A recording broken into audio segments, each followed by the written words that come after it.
Bonjour et bienvenue dans FinTech Club. Je suis Guillaume Broutard, DG France Benelux de Verifone, leader mondial du paiement. Tous les mois, je reçois les entrepreneurs et dirigeants du monde FinTech en direct de Station F, le plus grand incubateur de start-up du monde. Aujourd'hui, nous recevons Cyril Chiche, cofondateur et CEO de la légendaire solution de paiement entre particuliers Lydia, ainsi que de leur nouvelle solution bancaire Semeria. Cyril était également vice-président de France FinTech depuis les débuts il y a maintenant 10 ans.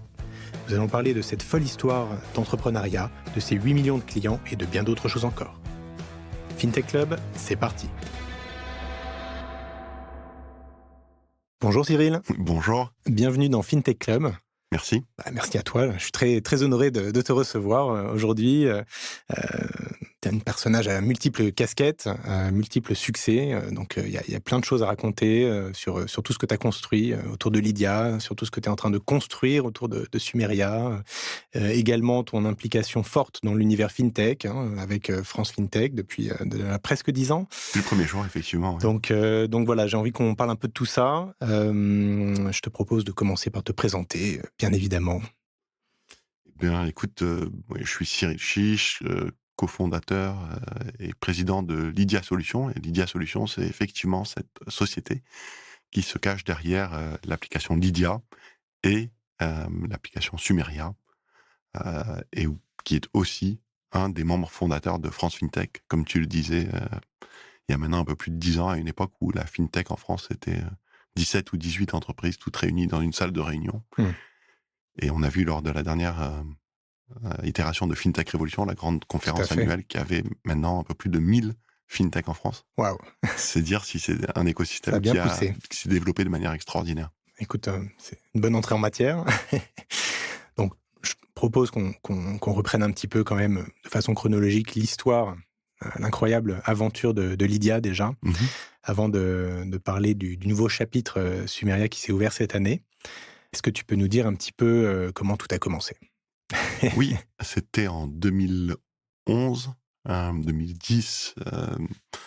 Moi, j'ai une carrière d'à peu près 15 ans à cette période-là dans le domaine des grosses infrastructures informatiques, du grand B2B, plutôt sur des fonctions de commerce, de marketing, après d'opération. Et bon, il est temps pour moi d'aller tâter du B2C et d'avoir, comme souvent quand on fait du marketing, on aime avoir un retour rapide. Ouais. Le grand B2B, c'est pas le lieu du retour rapide. Il y a d'autres choses qui sont très intéressantes, comme la complexité des cycles de vente. Mais bon, voilà, j'avais fait 15 ans, c'était bien. Ouais, t'avais fait le tour. Et puis, j'avais envie que ce soit vraiment mon entreprise aussi. Et donc, à ce moment-là, je sais pas trop ce que je vais faire, mais quelque chose déclenche en moi une volonté d'aller dans un domaine particulier. C'est l'apparition, quelques années avant, de l'iPhone et surtout de l'App Store. Et là, c'est très clair, parce que je fais partie des gens qui ont eu la chance d'en avoir un tout de suite, que ça va tout changer et qu'on va devoir réinventer tous les services pour cette nouvelle interface. Donc là, c'est 2008-2009, c'est ça ? Là, donc c'est 2010, et je me dis, OK, ce que je veux faire dans le B2C, c'est une app. Ouais. Et en vrai, ça peut être n'importe quoi, mais il s'avère qu'à ce moment-là, par chance aussi, je découvre ce qui se passe au Kenya, qui n'est pas sur des smartphones et qui n'est pas des apps, mais qui s'appelle M-Pesa, et qui est un système développé par l'opérateur mobile local Safaricom, qui est une filiale de Vodafone, de ce qu'on appelle maintenant mobile money. Donc, on échange de l'argent comme des unités de téléphone, puisque c'est un pays qui est peu bancarisé, et qui est en train de prendre un essor incroyable. Je crois que, c'est pour pas dire de bêtises, aujourd'hui, c'est à peu près un tiers du PIB du Kenya qui transite sur les serveurs d'M-Pesa. Donc, c'est quand même transformatif. Ouais. Un pays peu bancarisé à un pays qui fait tout avec son téléphone. Waouh, ok. Énorme. Et là, je me dis, OK, c'est pas des smartphones, c'est pas des apps, mais c'est entendu qu'on va le faire nous aussi, quoi. D'une autre manière, mais on va le faire nous aussi, et j'ai envie d'essayer ça. Et là, je me mets en quête d'un cofondateur qui aurait des compétences techniques. Okay. Et par un miracle et un enchaînement de hasard dont on va pas parler là, ça prend du temps, mais très drôle, je rencontre Antoine Porte, qui est à ce moment-là récemment sorti d'université, qui travaille depuis 1 an chez My Little Paris comme responsable technique. Et on passe un peu de temps à discuter du projet, ça l'intéresse, il a envie lui aussi de monter sa boîte. là, on se donne 6 mois pour explorer la faisabilité du projet, parce que le projet, c'est faire payer les gens avec leur téléphone. Donc À c'était une ça époque où dès le personne ne début. le fait. Ouais, dès le début, c'est l'app qu'on va développer, c'est une app de paiement par téléphone. Exact. Paiement mobile en 2010, quoi. Ouais. Pas mal. 2011 à ce moment-là, on est en 2011. février. Ouais. Ouais. Et là, c'est extraordinaire, puisque imagine 2 personnes qui ne se connaissent pas, qui connaissent rien au sujet, et qui se disent on va faire un système de paiement pour changer la manière dont les gens payent. Et qui se disent, ben, bien sûr. Mais c'est une évidence. On passe 6 mois à voir si c'est pas interdit, si c'est pas inaccessible, parce que tu vois, si tu dis c'est une évidence qu'on va envoyer des fusées sur Saturne, Ouais. assez rapidement, tu vois bien que tu vas avoir un problème de cache, quoi. Oui, il y a quelques limites. Ouais. C'est ça. Il faut des paramètres que tu n'as pas dans tes mains. En tout cas, ça se faisait pas, quoi. Personne ne le faisait. Ouais. Personne. Alors oui, il y avait des rapports Gartner et des démonstrations dans des salons qui montraient qu'on pouvait acheter un Coca, un distributeur avec un Nokia, mais Oui, d'accord. bon, voilà. On n'y était pas encore. Dans la vraie vie, personne ne faisait ça. Et donc, on était dans cette situation où le paiement, en plus, c'est partout. Donc, si on va tout réinventer là-dessus, le paiement est une partie intégrante de beaucoup d'autres services. Ouais. Donc, c'est un peu ça aussi le principe qui est tu vas être un peu les pelles et les pioches de la ruée vers l'or.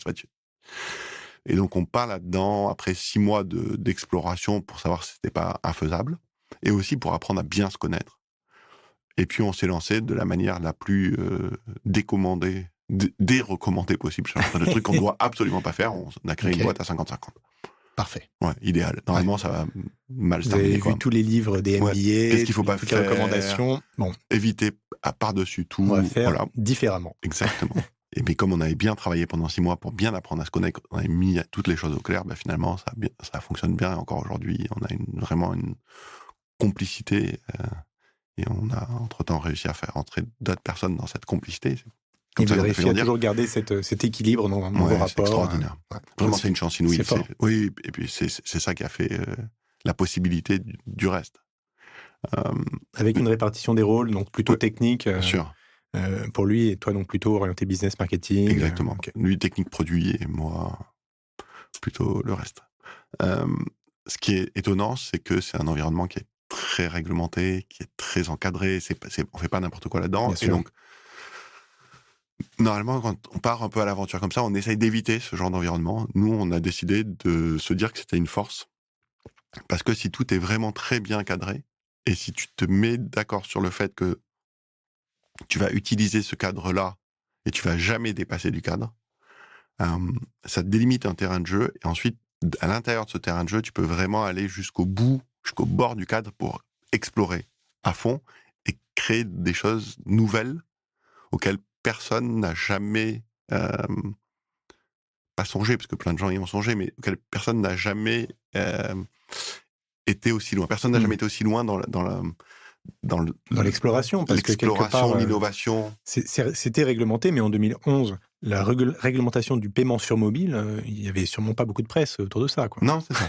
Donc, il y avait une partie qui était déjà très claire, très cadrée, mais il y a une autre que vous avez complètement défrichée, explorée, découverte et créée au fur et à mesure. Oui, et on a eu aussi un profil particulier, c'est-à-dire comme on n'avait pas d'expertise sur ces métiers-là, eh bien, on n'avait pas d'a priori.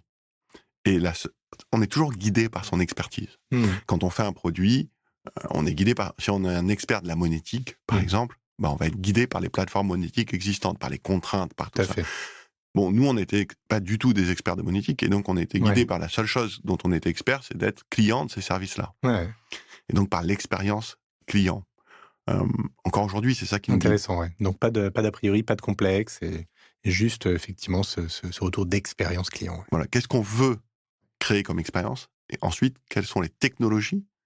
Évidemment, c'est toujours plus facile quand tu pars d'une feuille blanche, parce que tu peux prendre les toutes dernières technologies, et on voit bien que le smartphone, c'est une révolution au sens que c'est l'incarnation de la révolution de l'Internet mobile. Ouais. Et toutes les technologies qui étaient avant sont plus ou moins adaptées pour donner des fonctionnements optimisés sur cette nouvelle plateforme. Bien sûr. Et donc, ceux qui ont déjà des stacks techniques énormes qu'il faut adapter, c'est beaucoup plus lourd, plus compliqué, plus lent, plus cher que si tu pars de zéro avec les technologies qui sont faites pour ça. Tout à fait. Ouais. Voilà. Et nous, on a cette chance-là d'être à ce moment-là, à cet endroit-là, donc un environnement qui est encore un peu frais, Tu peux défricher, tu peux te tromper, tu peux itérer, tu peux faire plein de choses. Pas beaucoup d'enjeux, pas de clients, pas de...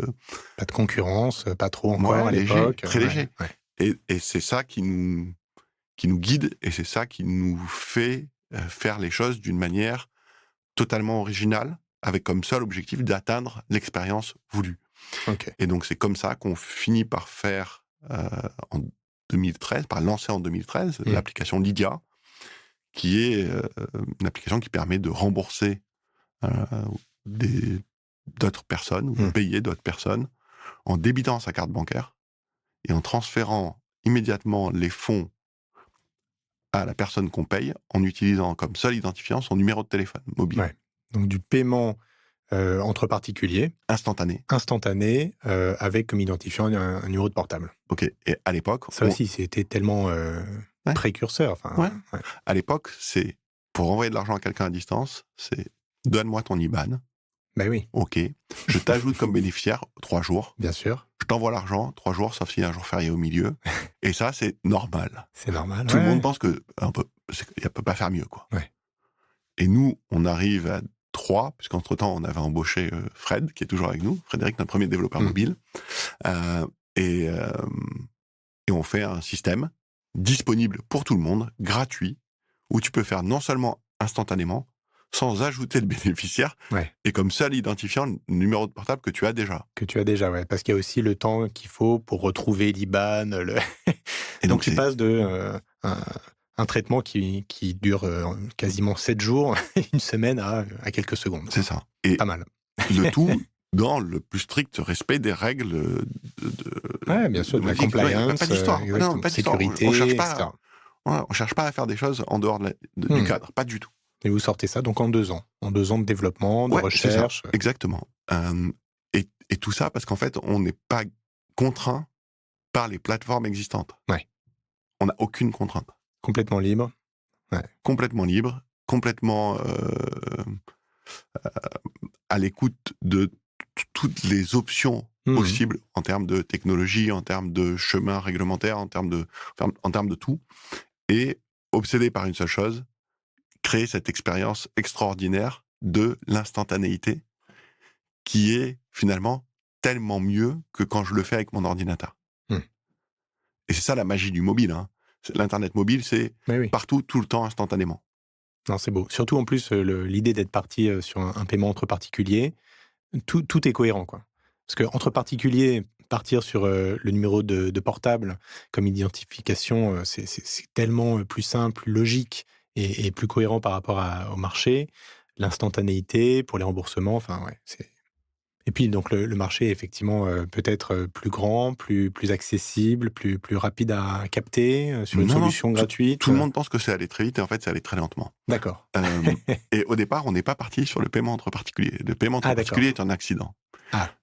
Au départ, on est parti sur l'idée... C'est mieux. C'est ça. Et on a eu de la chance d'avoir beaucoup d'accidents qui n'ont pas eu trop de conséquences dommageables, certains même des conséquences plutôt positives. Celui-là, c'est un bon exemple.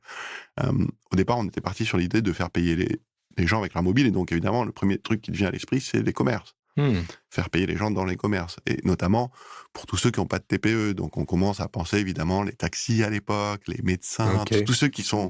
Tu vois, où c'est galère de payer, t'es obligé de sortir ton chéquier, ou t'es obligé d'avoir du cash, la monnaie, c'est compliqué. Et donc on se dit, ça c'est parfait, parce qu'ils ont tous un smartphone, ces gens-là, et déjà à l'époque. Et s'ils n'en ont pas encore, ils vont en avoir bientôt. Et donc on va leur faire une application pour encaisser, une application hyper simple. Du côté payeur, on va créer un système avec un QR code, parce que comme ça, tous les smartphones de n'importe quelle marque pourront le lire avec l'appareil photo. Un truc basique, pas très compliqué. Après, il y a toute la monétique qui est cachée derrière, mais qu'importe, ça n'intéresse pas les clients. Et donc, on développe ça, et bien sûr, vraiment l'exemple type que tout le monde nous disait, c'est avec ça que vous allez cartonner. Et nous-mêmes, on en était convaincus, c'était les taxis. Les taxis, c'était un enfer à l'époque. Bref, il n'y avait pas d'Uber, il n'y avait pas d'application, il n'y avait rien. Tu vois. Bon. Et évidemment, on sort et on commence à aller voir des taxis, à la station de taxi. Bonjour, est-ce que ça vous intéresserait que les gens payent avec leur mobile dans votre taxi ? Bon, évidemment, personne ne nous écoute. Ils n'ont rien à faire. Vraiment, ils n'ont rien à faire. Il n'y a personne qui paye avec son mobile. Qu'est-ce que tu viens me casser les oreilles ? Là, j'attends un client. Bon, bref, on fait le tour. Ça marche pas, personne n'en veut. Du coup, on dit bon, en fait, ces gens sont pas des gens bien. On va passer à autre chose. On fait pareil avec les médecins, c'est un désastre. On fait pareil avec les kinés, les chiropracteurs, je t'en passe, c'est des meilleurs. Bon, bref, et ça marche pas. Donc ça marche pas. Personne n'en veut. Et nous, on pense que c'est parce qu'ils sont pas modernes, parce qu'ils veulent frauder le fisc, parce que tout un tas de raisons saugrenues. Et la réalité, c'est que on est naïf et que la raison principale pour laquelle ils veulent pas, c'est qu'il n'y a pas de payeurs. Et donc, ils s'en foutent d'avoir un système d'encaissement pour encaisser personne. Ouais. Et toi, tu as un problème parce que tu as un business double face où tu n'as ni les encaisseurs ni les payeurs. Ouais. Bon, ça devient un peu compliqué. Par chance, donc là, on est en juillet 2013 Parce que, ou 2013. juste pour creuser quand même une seconde là-dessus, c'est intéressant, mais donc quand vous êtes allé voir les taxis, les médecins, le use case, c'était de dire, aujourd'hui, plutôt que d'accepter les paiements par chèque ou de devoir acheter un terminal de paiement et d'avoir des frais, etc., vous avez un portable, Ouais. vos clients ont des portables, ils vont pouvoir vous payer. Ça va être... Alors, à l'époque, c'était peut-être pas gratuit, il y avait sûrement une commission que vous envisagez de prendre. On leur faisait gratuit pour commencer, Ouais, c'est pas le problème. en plus, c'est gratuit, vous avez déjà le device, Ouais, c'est ça. et voilà, c'est instantané, en plus. Et donc, malgré ce use case, peut-être que eux, leur objection première, c'était de dire, mais personne paye par portable, j'imagine. Donc, j'ai pas besoin de ça, en fait. Mais voilà, et Ouais. donc, mais malgré ça, malgré l'attrait de la solution, personne n'a percuté, quoi. Non, et puis personne payait avec son téléphone. Donc du coup, le ça problème, n'existe pas. l'usage n'était pas là. Ouais, quoi. c'est ça.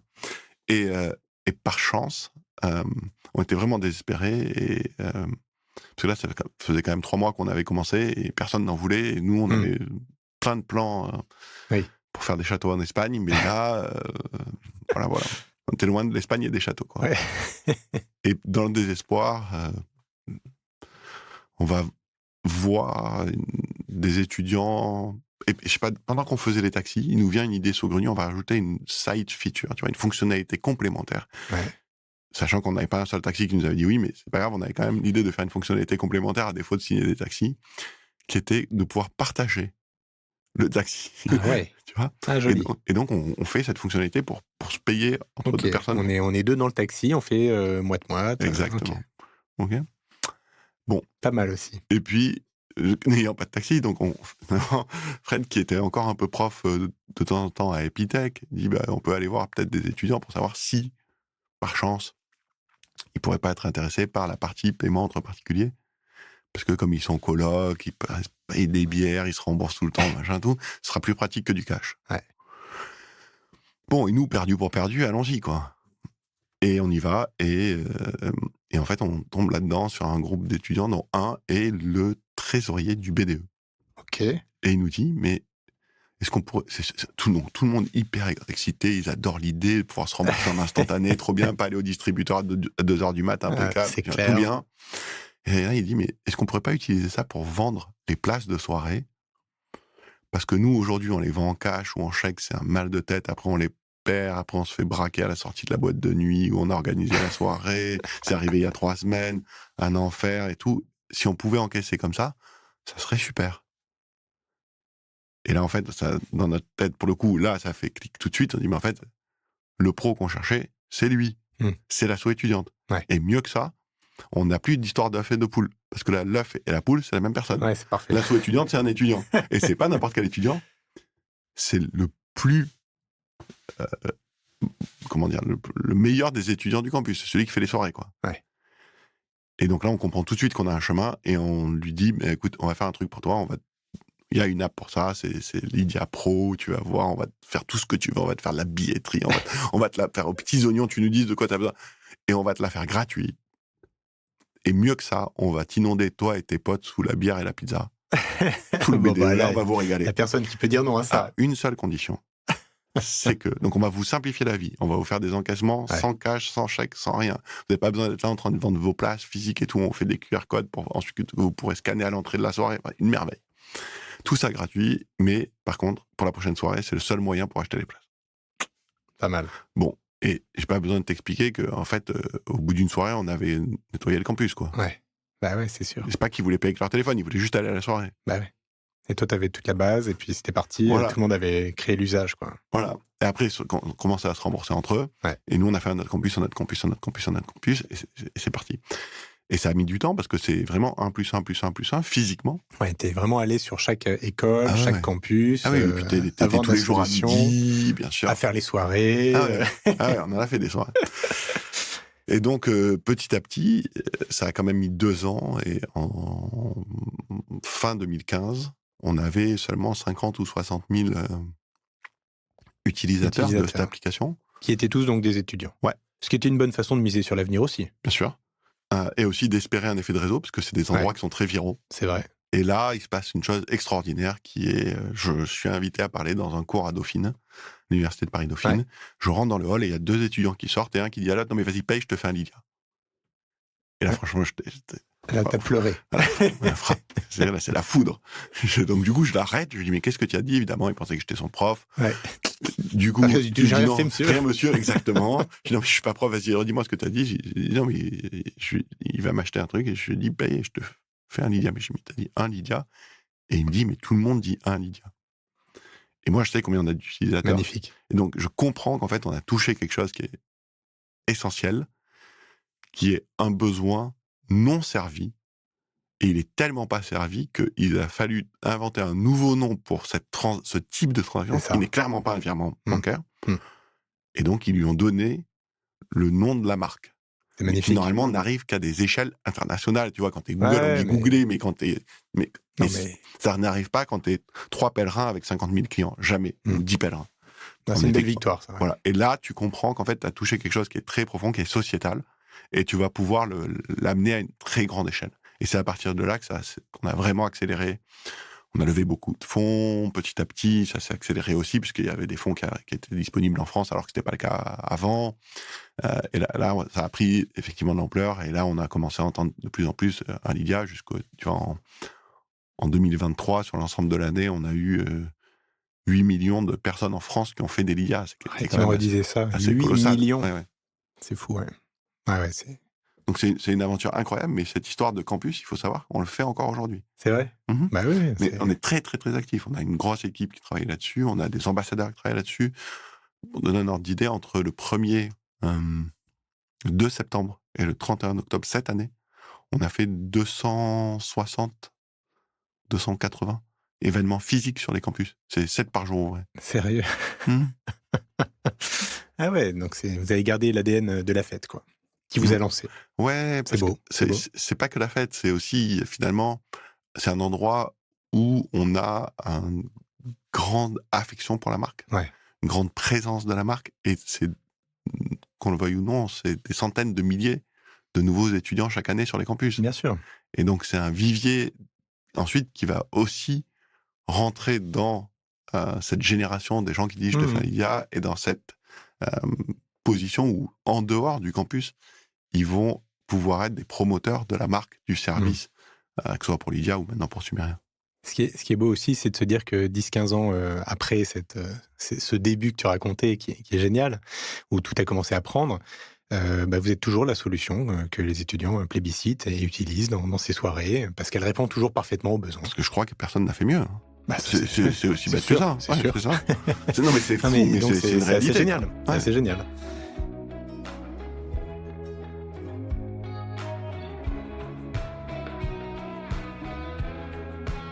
Et donc, au fil des années, petit à petit, on a un peu parlé avant de lancer le podcast, donc j'ai déjà cerné en toi cette volonté de toujours créer des nouvelles choses, toujours aller un peu plus loin, lancer des nouveaux produits, des nouvelles solutions. Vers 2016, donc tu commences un peu à étendre un peu le périmètre de Lydia en lançant une carte de paiement. Ouais, en fait, l'idée, c'est maintenant qu'on a trouvé le chemin pour rendre la vie des Français plus simple sur certains sujets d'argent, et autant dire, on l'a bien expliqué, on l'a radicalement simplifié pour les échanges d'argent entre personnes, carrément, quoi. On se dit, mais qu'est-ce qu'on peut faire de plus? Où est-ce qu'on peut faire la même chose, en fait? Et on se rend compte qu'il y a beaucoup de sujets dans les services financiers où c'est vieillot. On se rend compte qu'il n'y a quasiment pas du tout d'éducation financière. y compris dans les grandes écoles de commerce. Il n'y a pas d'éducation financière. Pour donner un exemple très bête, on apprend à personne à faire un budget. Nulle part. C'est vrai. Il y a des gens qui ont des cours sur les produits dérivés financiers, sur les Monte Carlo, sur plein de choses, mais gérer un budget, ce dont tout le monde a besoin dans sa vie, ça, on l'apprend jamais. C'est quand même un peu embêtant. Évidemment, ça crée des problèmes après, quoi. Il faut pas être étonné que un pourcentage si important des Français se retrouvent à découvert régulièrement. Il faut pas être étonné que quand on parle d'épargne en France, on ne parle que de fiscalité et jamais de performance. Il faut pas être étonné que des sujets comme les intérêts cumulés soient complètement étrangers à 90% de la population, alors que c'est comme ça qu'on construit du patrimoine dans la durée. Enfin, c'est complètement fou. Ouais.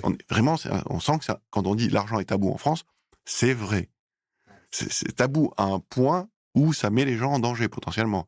Certaines personnes, pas tout le monde, évidemment. Et donc là, on se rend compte que le champ des possibles est infini et qu'on va y aller, quoi. Et que vous allez vous amuser. Parce que c'est génial. Mais oui, c'est génial, parce que tu te rends compte que tu transformes le quotidien des gens. T'es pas en train de faire un truc qui est complètement marginal. L'argent, c'est un élément qui est vraiment dans le quotidien.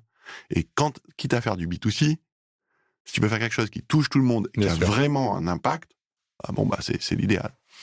Et donc, la première chose qu'on fait, c'est ce qui est connexe. Parce qu'en fait, quand tu reçois un Lydia, qu'est-ce que tu peux en faire à l'époque? Rien. Tu peux faire un virement pour le mettre à ta banque pour ensuite en disposer. Bon, sauf que le virement, je te le rappelle à l'époque, il met toujours 3 jours, quoi. Ouais. Sauf si un jour férié, il peut mettre plus. Et donc, c'est quand même un peu dommage. Et là, on se dit, en fait, ça serait génial si cet argent, on pouvait immédiatement le dépenser. Tout à fait. Parce que ça créerait des cas qui sont complètement fous. Par exemple, tu pourrais imaginer, je sais pas moi, des parents et un jeune qui est étudiant, qui serait en échange en Australie et qui pourrait être appeler ses parents pour dire, tu peux m'envoyer de l'argent parce que j'ai besoin de payer quelque chose, et qui pourrait le payer immédiatement avec cette carte à l'autre bout du monde. Ouais. Ce qui n'existe pas. C'est pas mal. Ça n'existe pas du tout à l'époque. Tu vois, tu peux pas faire ça. Littéralement. Ça n'existe pas. Il n'y a pas ce genre de service. Et donc, c'est ce qu'on commence à faire. On commence à penser, à dire, on va faire une carte. Et puis, une fois qu'on a fait une carte, on va dire, on va mettre un IBAN. Et ainsi de suite, pour créer un compte. Et donc, une fois qu'on a un compte, qu'est-ce qu'on peut faire de plus? Mais qu'est-ce qui se passe quand il manque un peu d'argent? Il faudrait faire peut-être des petits crédits. Mais pas n'importe quel petit crédit. Des petits crédits dont l'argent serait... Non seulement tu aurais la réponse tout de suite, mais l'argent serait crédité immédiatement. Mais ça n'existe pas. Bon, faisons-le avec un partenaire. Et à chaque fois, on essaie d'inventer, en partant de l'expérience, quelque chose qui est radicalement meilleur. Je crois que le bon exemple, c'est le fameux compte et la carte. Alors, on a bien sûr, on itère beaucoup, on se trompe, on essaye, on améliore, on n'est pas frappé par la grâce. Personne ne l'est, je crois. Ou alors des gens qui pensent qu'ils le sont, mais ils ne sont pas dans ce business-là en général. Ceux qui le sont vraiment, peut-être si ça existe. Ça passe par le travail, l'expérimentation et la persévérance, quoi. Ouais, et surtout, il faut être sur le terrain avec les clients, quoi. Physiquement. Et c'est génial parce que nous, nos clients, c'est tout le monde. C'est nos familles, c'est nos amis. C'est facile de trouver des clients. T'as des retours tous les jours. Tous les jours. Et c'est ça qui est vraiment extrêmement gratifiant et qui donne envie de se dépasser chaque jour. Et donc, quand on pense à un compte bancaire, on voit bien que c'est un outil informatique qui a été fait pour réconcilier des flux dans un grand système. C'est pas fait pour les gens. Si c'était quelqu'un qui n'était pas un informaticien qui avait pensé ce système-là, il n'aurait jamais fait ça. Comment on sait ça? C'est facile, il suffit de voir ce qui se passait avant. Donc avant, quand on avait du cash, seulement du cash, ou dans les pays où, encore aujourd'hui, où il y a principalement du cash, quand la personne rentre du travail avec sa paye à la maison, la première chose qu'elle fait, c'est qu'elle va séparer son argent en plusieurs enveloppes. Tout de suite. Une partie qui est un peu cachée, une partie qui est pour ci, une partie qui est pour ça. Tout le monde fait ça. Beaucoup de gens. Or, tu ne peux pas faire ça avec un compte bancaire. Regarde, une entité monolithique, tu vois, c'est un seul pool, c'est pas du tout social. C'est vrai. C'est un objet informatique. De la même manière, de toutes ces enveloppes, je vais piocher avec toujours ma main. C'est la même main.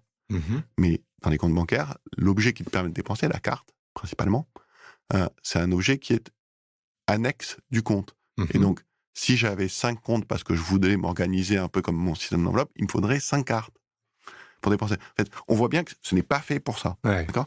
Je peux pas donner un nom sur les enveloppes, je mets à quoi ça correspond, je vais l'écrire. Ouais. Quand j'enlève d'argent, ok, je vais... Tu vois. Et tu ne peux donc pas gérer ton budget, comme tu le disais tout Donc à tu ne l'heure. peux absolument rien faire à part des entrées-sorties. Et d'ailleurs, quand tu regardes ton relevé de compte, tu vois bien que c'est fait pour un comptable.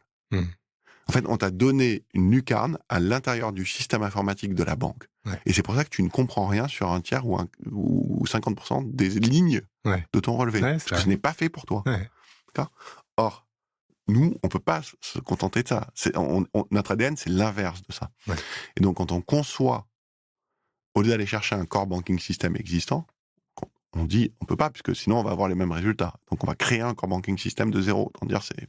Ouais, ça a l'air costaud, là. Ouais, c'est coton. Et donc, on le crée d'une manière qui est, que nous, on appelle en interne, parce que ça nous fait sourire, à l'ancienne 2.0. Mais en fait, c'est comme on faisait à l'époque du cash, sous les stéroïdes de la dernière technologie possible. Ok. Et donc, on crée des comptes qui sont des comptes que tu peux ouvrir et fermer à la volée, mais qui ont un IBAN, comme n'importe quel compte. Et on crée une carte qui est un objet indépendant, que tu peux lier à la volée à tel ou tel ou tel compte. C'est une carte Visa, qui marche partout dans le monde. Et du coup, en fait, on crée une organisation de l'argent. Les comptes, tu peux leur donner un nom, comme ce que tu écrivais sur les enveloppes.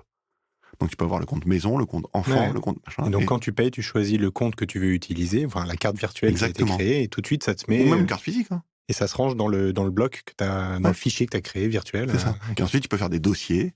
Ouais. Parce que tu vois, pourquoi pas dans le dossier enfant, tu peux avoir 2 enfants, 3 enfants. Bien sûr. Ouais. Et donc, après, tu as des sous-totaux. Mais tout ça, en un clic à chaque fois, avec une interface super simple. Extrêmement simple. Et comme c'est que des mots en français, c'est intuitif. Par exemple, notre interface d'action, dès Lydia, mais encore, c'est une phrase à trous.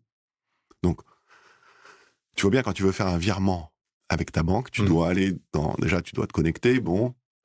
Ça prend ce que ça prend. Ensuite, tu vas dans, je sais pas quel menu, remenu. Bon, bref, il faut comprendre. Il y en a qui s'appellent virement, d'autres qui s'appellent envoi, d'autres qui s'appellent transmission, d'autres qui s'appellent... Tu es fatigué avant de commencer. Mais là, tu as un bouton avec 2 flèches qui dit mouvement. Ok, tu cliques dessus. Et là, il y a écrit envoyer. Et tu mets le montant. A. Et là, tu choisis soit un compte, soit une personne. Ouais. Pour... Et tu mets un objet. Ouais. C'est une phrase à trous, en français. Donc, si tu sais lire, tu sais t'en servir. Il n'y a pas besoin de comprendre le jargon. Tu vois, il n'y a pas ajouter bénéficiaire, créer IBAN. C'est pas tous ces trucs-là. Ouais. Et puis, tu retrouves ensuite le motif dans ta transaction et tu peux le classer. Et ensuite, tu peux rechercher. Et rechercher facilement. À l'infini, jusqu'à la première transaction de l'histoire. Mieux que ça, tu peux ensuite annoter les transactions. Tu peux ajouter comme pièce attachée à la transaction ton reçu de caisse. Donc, imagine que tu as payé par carte à la Fnac. Sur ton relevé bancaire, il y a écrit Fnac, enfin CB, étoile, Fnac, blablabla. C'est parce que c'est des chiffres, des lettres, machin. Illisible. Un truc pour réconcilier les flux. OK.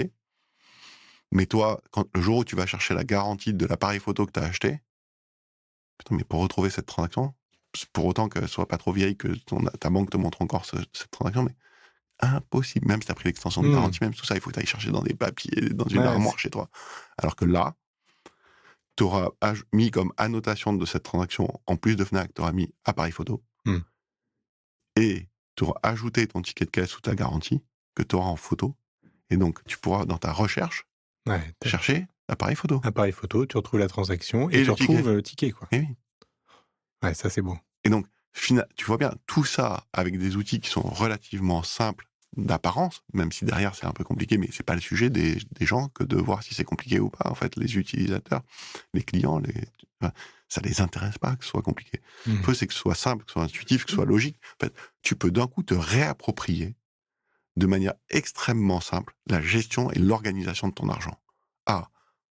Enfin un service qui est fait pour moi. Ouais. C'est extra. C'est pas un service auquel on a la gentillesse de me donner accès. Ouais. C'est vrai que c'est pas la même démarche. Oui, vraiment, c'est une autre philosophie. Ouais. Et donc voilà, c'est ça qu'on commence à faire. Puis après, on a essayé plein de choses qui ont plus ou moins bien marché. Euh, Vous êtes déployé dans toute l'Europe quasiment, enfin, non, on fait que la non? France. Vous n'avez pas de... On a Vous quelques. avez ouvert quelques... Ouais, on a ouvert quelques petits trucs pour quelques pays un peu où tu peux. Espagne, Allemagne... Oui, c'est ouvert. Tu peux télécharger D'accord, c'est l'application. ouvert, mais vous avez des équipes qu'en France. Ouais. Ah ouais. Voilà.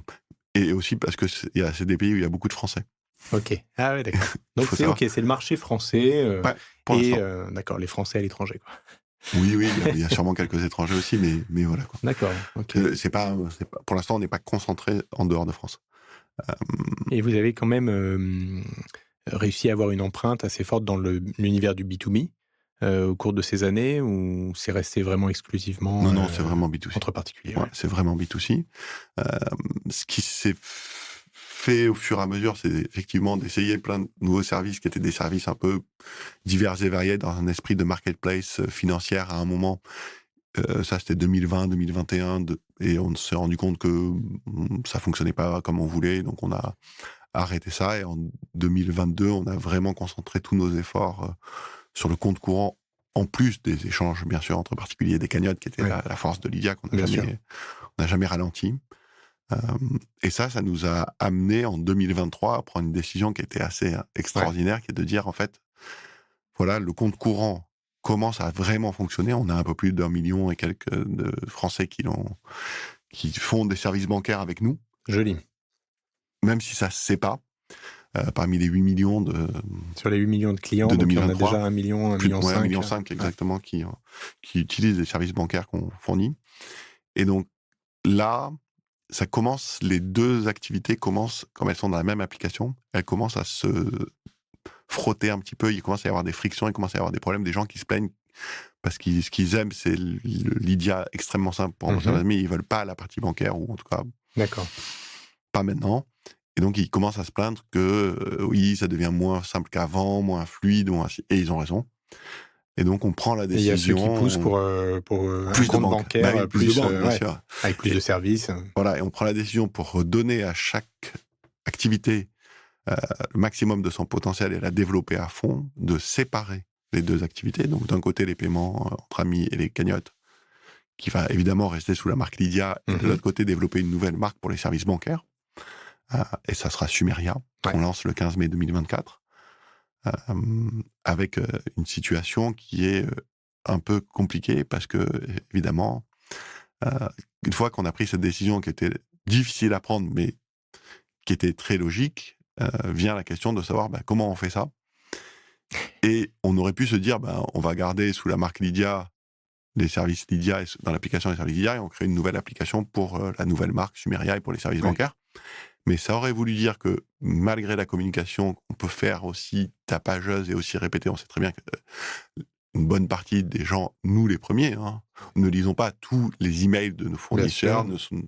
Et puis même si tu les lis, ça va pas forcément entraîner une action. Voilà. Et donc là, on serait retrouvé avec des gens qui nous utilisaient comme compte courant, et du jour au lendemain, comme on aurait refait de Lydia, le Lydia historique, où tu pouvais faire que des paiements entre amis et des cagnottes, ça aurait été une émeute. C'était juste impossible. Et donc, ce qu'on a dû faire, mais ce qui était vraiment rock'n'roll, c'est renommer l'application qui faisait tout Lydia en Sumeria, et recréer notre application à côté, qui s'appelait Lydia, qui fait que de la fonction historique.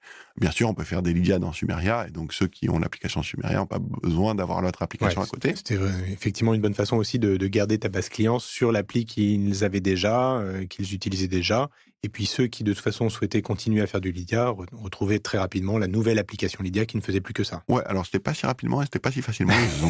On s'est bien fait insulter. C'est un peu résumé. On s'est bien fait insulter. Oui, c'est... Beaucoup de gens disent qu'ils aiment la nouveauté. Très peu de gens aiment le changement. Surtout sur des sujets comme celui-là.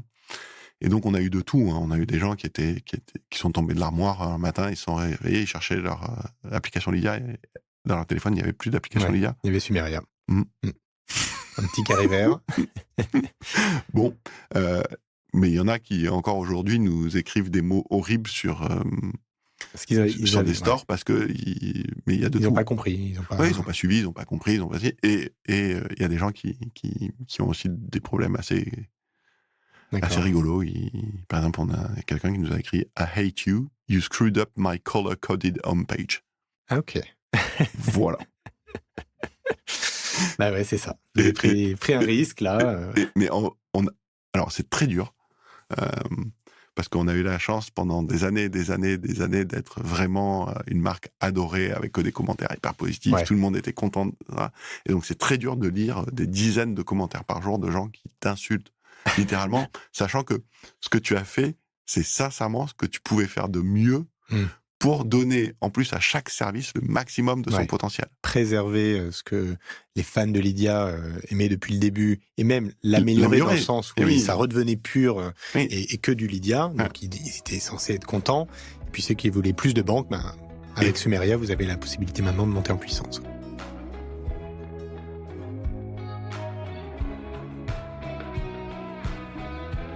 Oui, et puis surtout, on a quand même fait des choses extraordinaires. Donc, avec Sumeria, on a lancé en France un compte courant rémunéré. Alors ça, effectivement, on en parlait tout à l'heure, il faut que tu redises ce que tu disais. Donc, aujourd'hui, là, compte courant rémunéré. Déjà, si on s'arrête là, j'ai l'impression que tu as beaucoup de choses à dire déjà sur ça. On n'est pas beaucoup sur ce dossier. Ouais. La Banque de France, tous les mois, émet un rapport qui s'appelle « Rémunération des dépôts bancaires ». Donc, c'est facile de le consulter, il est en ligne. Et où on voit de manière extrêmement claire la séparation de l'argent des ménages et des entreprises, et sur quel type de produit il est placé. Et on se rend compte que rémunéré à quasiment zéro. Pourquoi quasiment zéro ? Parce que certaines grandes fortunes ont des négociations avec leurs banques très privées pour être un petit peu rémunérées. Oui, quand même. Certaines banques rémunèrent les comptes de leurs employés. Voilà. Mais c'est quand même 0,0 quelque chose. D'accord ? Donc rémunéré à quasiment zéro. Il y a 557 milliards d'euros sur les comptes à vue des ménages français.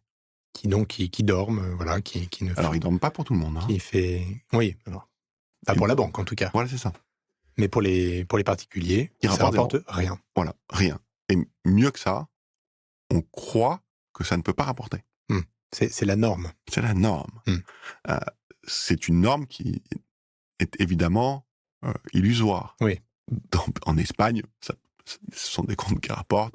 En Italie, certaines banques rémunèrent les dépôts. En Angleterre, le régulateur a tapé récemment sur les doigts des banques en disant « Bon, les gars, il va falloir partager. Maintenant, ça suffit de garder les taux pour vous et de ne pas partager avec les clients. » Donc, même le régulateur s'en est mêlé. Aux États-Unis, il y a des comptes courants rémunérés. Enfin, on est les derniers à ne pas rémunérer les comptes courants. On n'est pas les derniers. Il y a d'autres pays où on semble être exclus. Mais nous, en tout cas, on en est exclus au point qu'on pense que ce n'est pas possible. C'est génial. C'est extraordinaire. Ouais, c'est des situations pour extraordinaires. Pour le pays de la Révolution française. Et donc, nous, comme on fait une banque aussi pour nous et pour nos proches, en premier, et si c'est bien pour nos proches, si c'est suffisamment bien pour eux, il n'y a pas de raison que ce soit pas bien pour tout le monde, on se pose la question de pourquoi est-ce que nos proches et nous-mêmes devrions être moins bien servis que les Espagnols, les Italiens, les Anglais, les Américains. Ça paraît saugrenu. Et donc, on s'est dit, on va pas faire ça, on va rémunérer les comptes courants, c'est-à-dire qu'on va partager. Voilà. Et donc, aujourd'hui, on a un compte courant qui est rémunéré, compte courant. Donc, ceux qui utilisent le compte de manière courante, avec 15 transactions par carte par mois, un minimum, ont une rémunération de 2% et boosté à 4% les 3 premiers mois d'utilisation de la carte. Donc, c'est extraordinaire. C'est fou. C'est fou. Et vous êtes très généreux. Déjà, Lydia gratuit, puis là, le premier compte rémunéré, le premier compte courant gratuit rémunéré. Ouais. Et puis vous partez à 2%. Et comme ça ne suffisait pas, on a aussi une carte qui n'a pas de frais à l'étranger. Ah, c'est joli aussi, ça. Ouais. Pas mal. Voilà.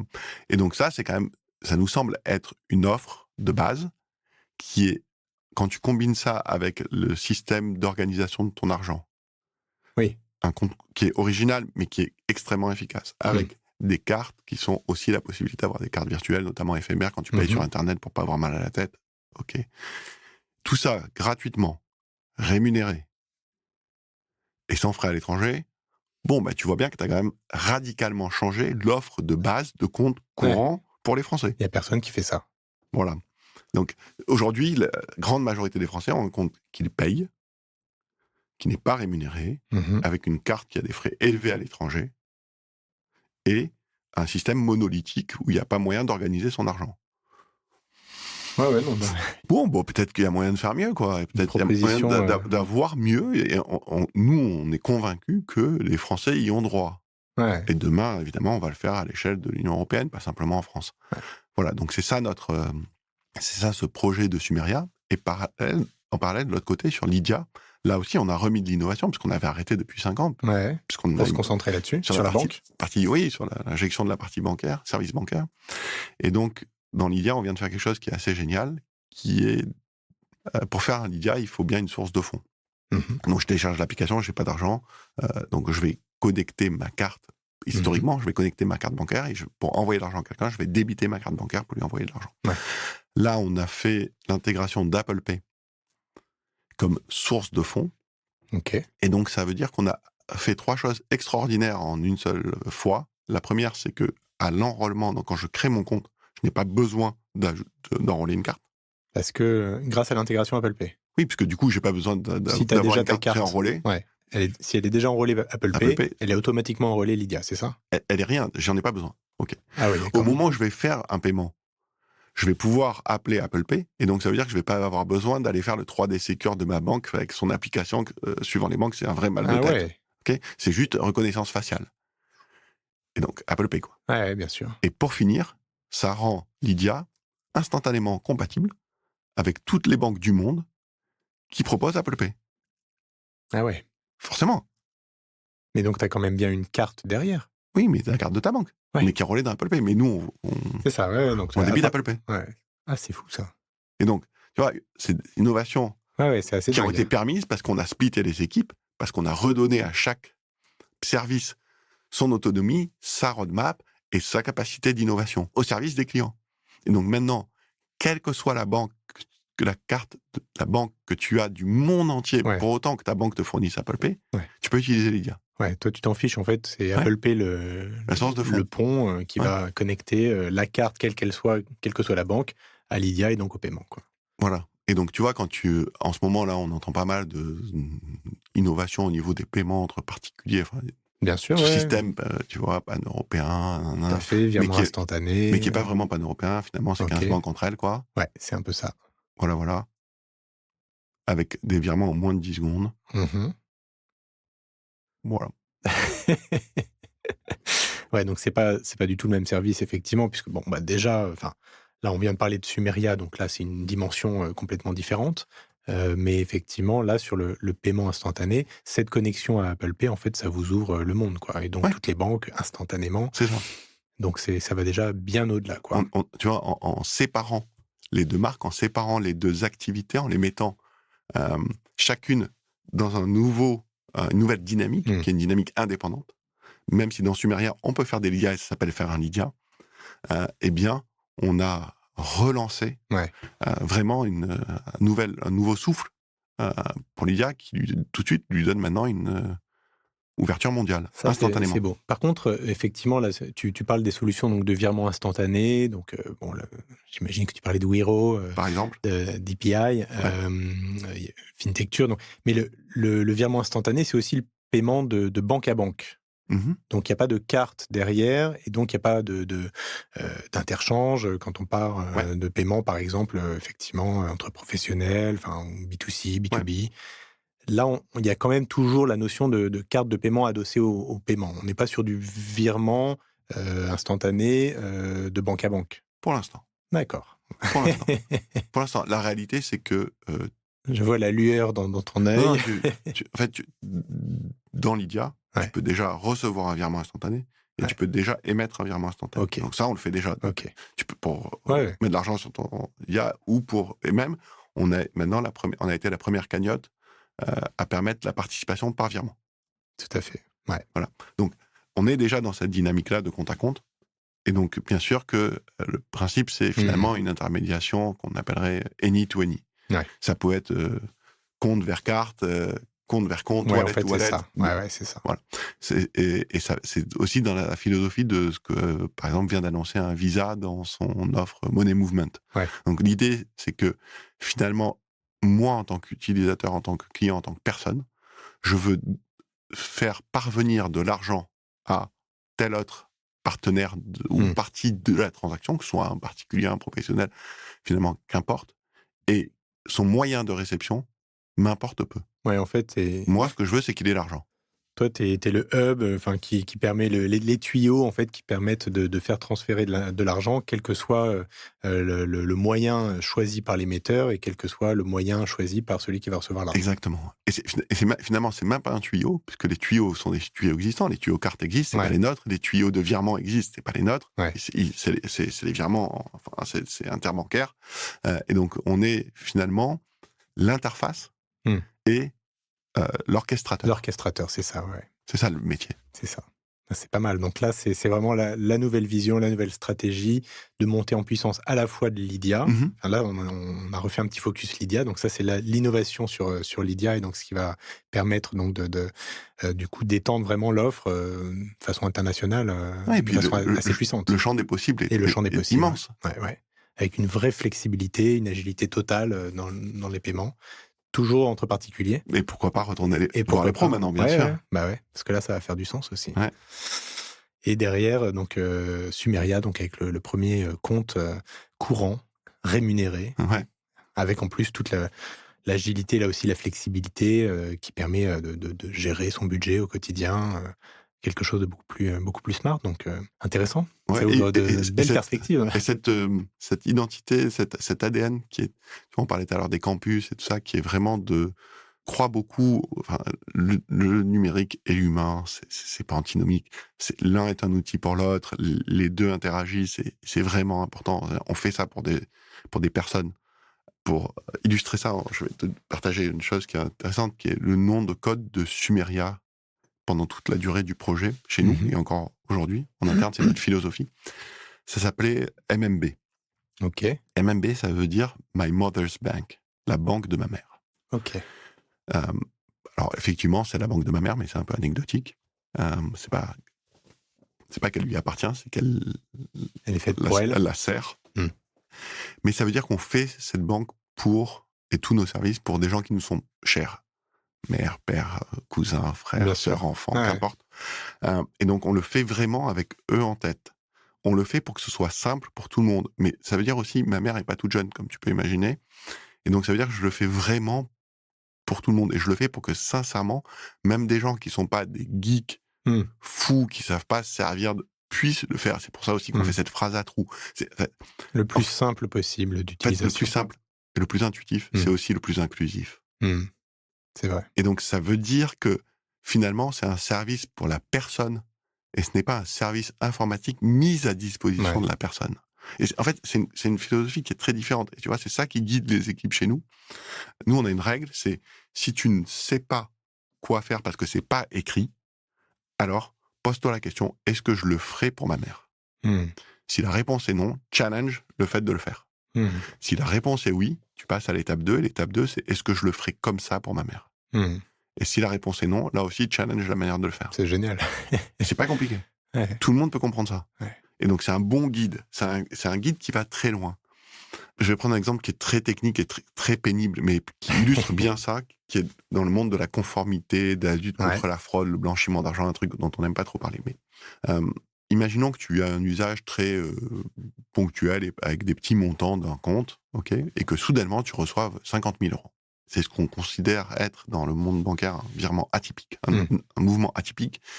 Et donc, tu te dois de t'assurer que c'est pas un mouvement de blanchiment d'argent, de financement du terrorisme, et donc, en général, de bloquer les fonds, le temps de faire une analyse. Et si l'analyse n'est pas concluante par les éléments que tu as déjà, demander au client l'origine des fonds, l'usage des fonds, des choses comme ça.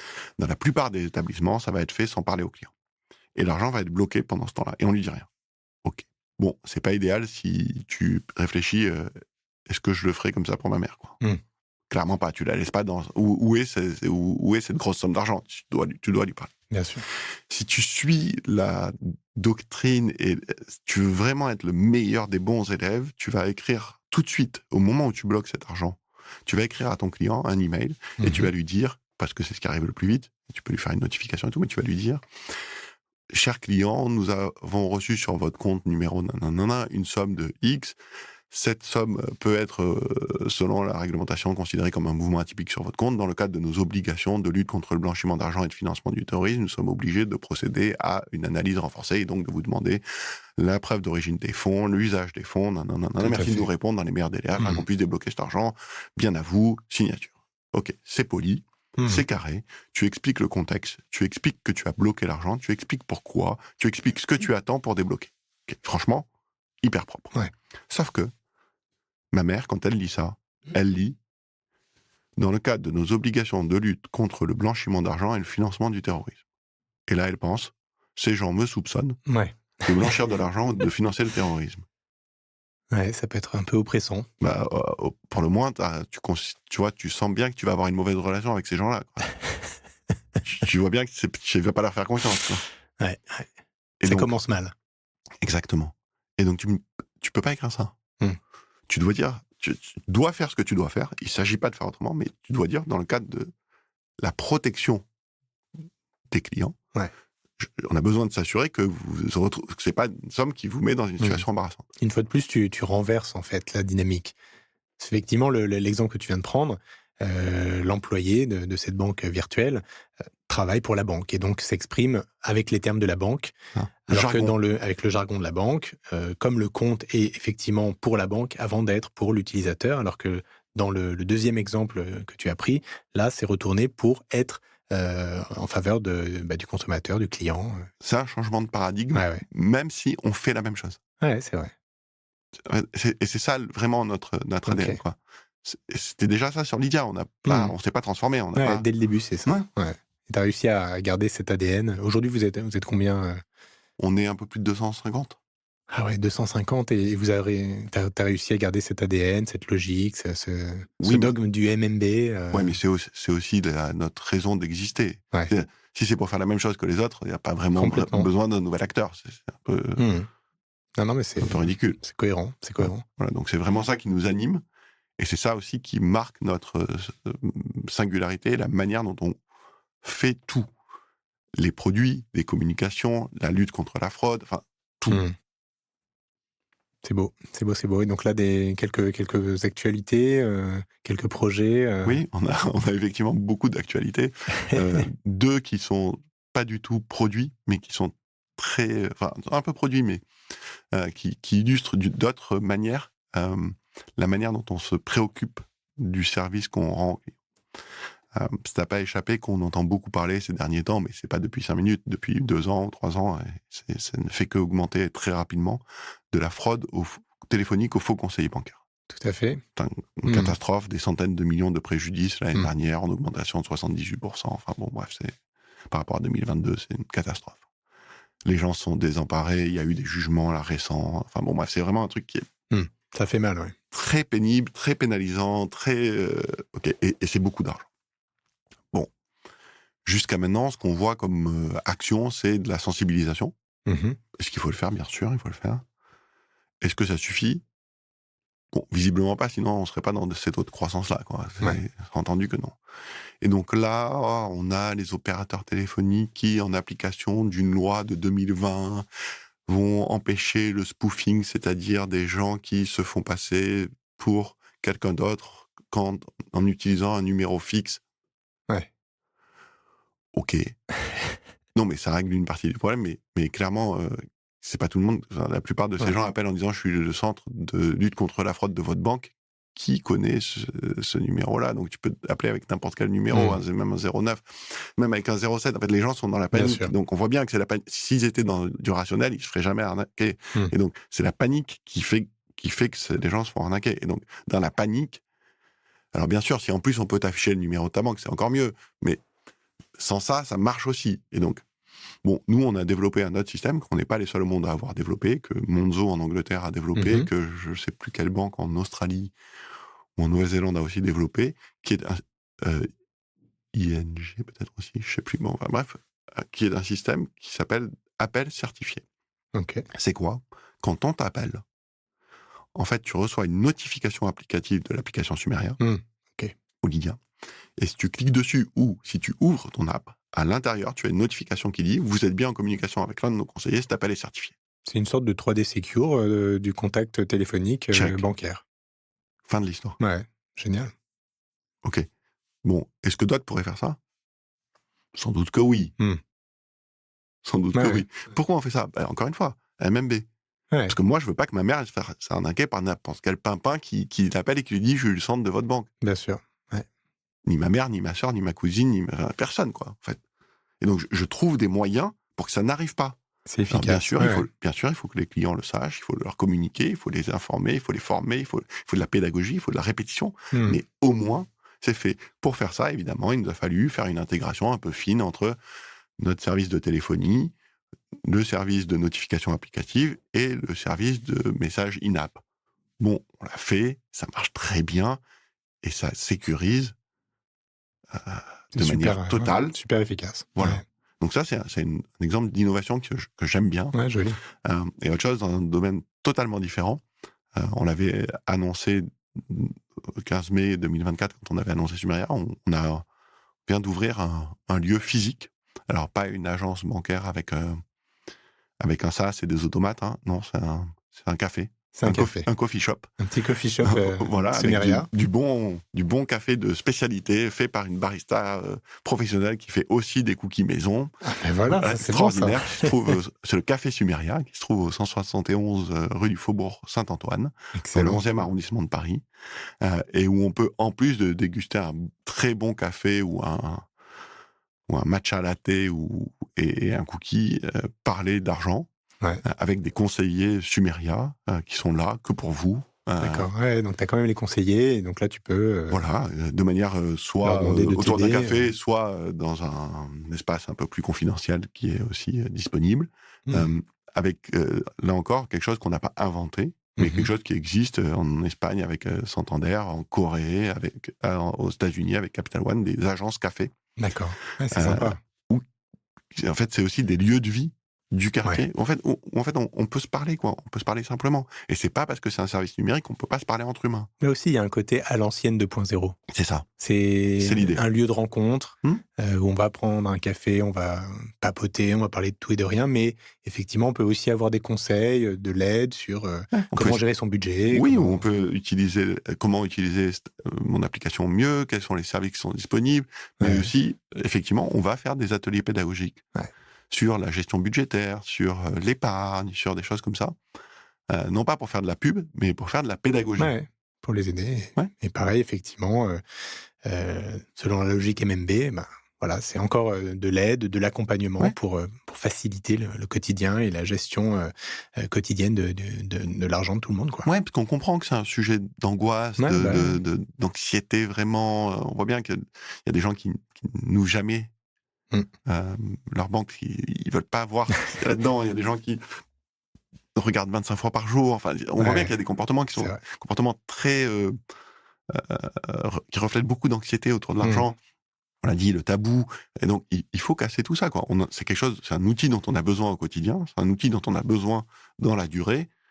Bon, il faut le faire sien. Il faut avoir une relation apaisée avec. Oh, écoute, c'est super intéressant comme approche.